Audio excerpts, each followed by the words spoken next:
अध्यक्ष महोदय, मंत्री महोदयांनी चांगली माहिती दिली आहे आणि 2 महिन्याच्या कालावधीमध्ये समितीचा अहवाल येणार आहे. माझा अध्यक्ष महोदय विषय असा आहे की मुंबई शहरामध्ये ज्या पोलीस वसाहती आहेत त्या पोलीस वसाहती फक्त पोलीस वसाहतीचा अभिनयास नाही आहे, त्याच्यामध्ये खाजगी देखील आहेत. मला उदाहरणार्थ माझ्या विभागामध्ये म्हाडा वसाहत आहे, सिद्धिविनायक नगर, त्याच्यामध्ये 17 बिल्डिंग खाजगी आहेत आणि 17 बिल्डिंग पोलिसांच्या आहेत.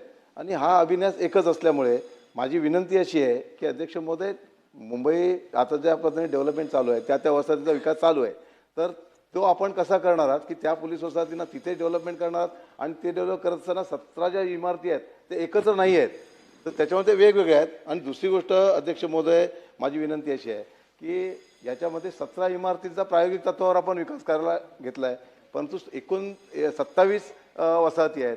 त्या 27 वसाहतीचा एकत्रित विचार करणं गरजेचं आहे. आणि मला वाटतं पोलीस पत्नी आहेत, पोलीस कर्मचारी पत्नी आहेत, त्यांची सातत्याने मागणी आहे की त्यांना स्वतःचं हक्काचं घर या ठिकाणी मिळावं. ही पोलीस जी सेवा करतायत ती अतिशय महत्त्वाची आहे. आणि अध्यक्षमध्ये 24 तास ते घराच्या बाहेर असतात आणि स्वतःचं घर सुद्धा त्यांना स्वतःच्या मालकीचं असू नये, ही गंभीर बाब आहे. माझी शासनाला विनंती आहे, शासन करते 2 महिन्यात अहवाल येईल, ती विहित मुदतीत यावं, 2 महिन्याची जास्त वेळ लागू नये याची काळजी घ्यावी. आणि त्या मालकी हक्काची त्यांना घरं देण्यात येतील का आणि मुंबईमध्ये देण्यात येतील का, असा माझा प्रश्न आहे.